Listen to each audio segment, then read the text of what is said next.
Publications out of Chicago. Also, another fine book,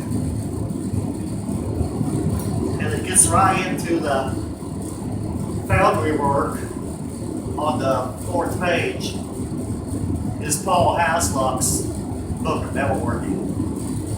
And he expressly says in here that put a layer of charcoal over your brass to keep it from coming off, vaporizing off, oxidizing, and you won't be breathing any of those fumes.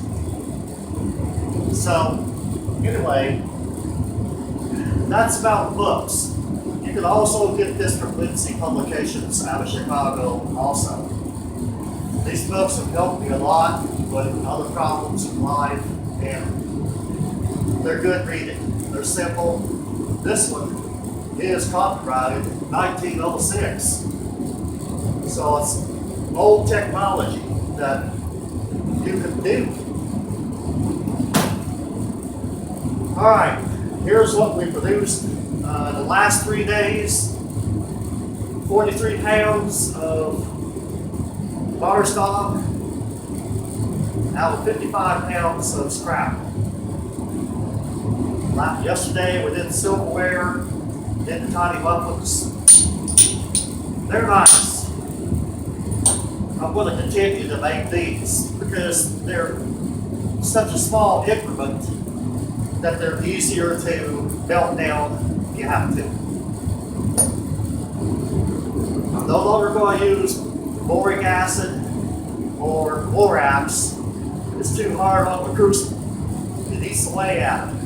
We're going to try charcoal solely today on this 9mm brass that we have. Also, this stuff here. Now the surface plates, 2 of them I've broken.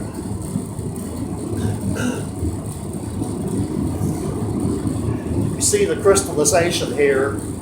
It's the ugliest metal I've ever seen. Later on today, I would like to remelt these down. They're really grousty looking. They're not pretty at all, even whenever you clean them up. We're going to give this another whirl. We're going to see if we cannot refine these down and make them look as pretty as what we have been doing here lately. It's getting better with our foundry work here, and the key for brass, I believe, is lots of powdered charcoal. We're gonna cut for right now. We're about 5 minutes into this melt. I gotta attend to this furnace. We'll be back with you when we're ready to pour. Thank you.